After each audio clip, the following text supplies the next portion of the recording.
Manche Künstler geraten in Vergessenheit. Zum Beispiel der Basler Benedikt Remund. Die Kunsthistorikerin Dorothea Christ, selber Sammlerin seiner Werke, schreibt über das Schattendasein des Künstlers: Er lebte in einem ganz stillen Provinzdorf nahe bei Paris. Und das Zumarktetragen eigener Werke störte ihn nur, abgesehen davon, dass ihm das Geld für Transporte fehlte. So ist er selber nicht unschuldig daran, dass außerhalb eines kleinen Sammlerkreises niemand mehr Namen und Werk kennt.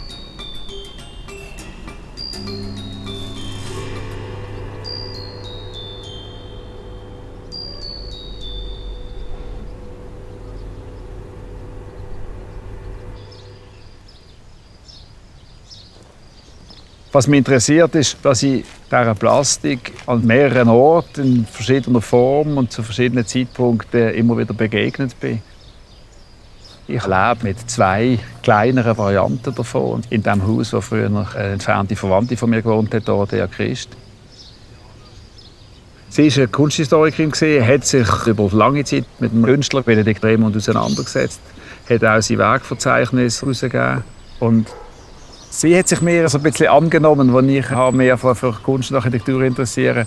Der Christ ist in dem Sinne für mich ein wichtiger Schlüssel zur Kunst allgemein, aber eben auch zum Remund. Der Architekt Emanuel Christ besucht die Plastik am Ort ihrer Bestimmung, vor der Fachmaturitätsschule Basel. Hier tritt das Werk in einen Dialog mit der Architektur und der Umgebung. Jetzt stand ich wieder hier vor dem Schulhaus und sehe sozusagen das, wofür es gemacht worden ist. Und das finde ich ziemlich jetzt faszinierend, auch für mich selber. Ich habe immer das Gefühl, es ist eine Menschenfigur, die sich leichtfüßig bewegt, aber es ist eine Libelle, die sich hier am Morgen in die Luft schwingt.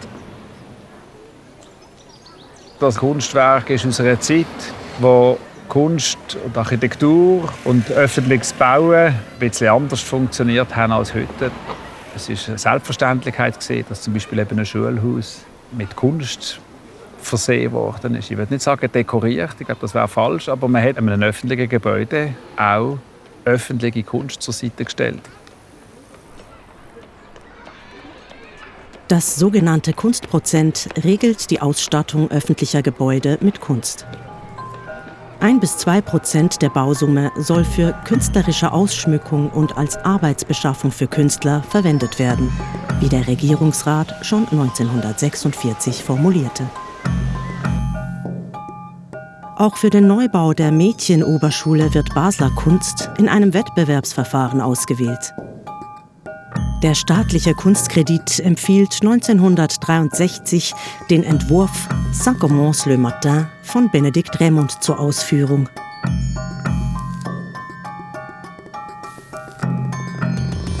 Die gewissenhafte und perfektionistische Arbeitsweise des Künstlers erfordert Zeit. Die Architekten Hans Beck und Heinrich Bauer müssen sich nach Fertigstellung ihres Schulhauses 1964 noch 7 Jahre gedulden, bis das Werk aufgestellt wird. 1970 wird das 1:1 Gipsmodell zur Visualisierung platziert und 1971 die Bronzeplastik installiert. Ihre scheinbare Einfachheit und Natürlichkeit begeistert die Architekten, die Jurymitglieder und die Bauherrschaft. Es ist fast das Idealbild von dieser spätmodernen Kunst und Architektur. Einerseits eine Architektur, die eben sehr rational ist. Es ist kubisch reduziert, es ist Grid, es ist der Raster, der hier jetzt förmlich den Hintergrund macht. Und davor, im Kontrast, der freie künstlerische Ausdruck. Die Figur, die Bewegung, das Licht und Luftige. Das ist vielleicht das, was das Bild so einprägsam macht. Der Remund hat sich maximal autonom verhalten. Aber es gibt andere Werke von ihm, die noch viel näher an der Architektur ist.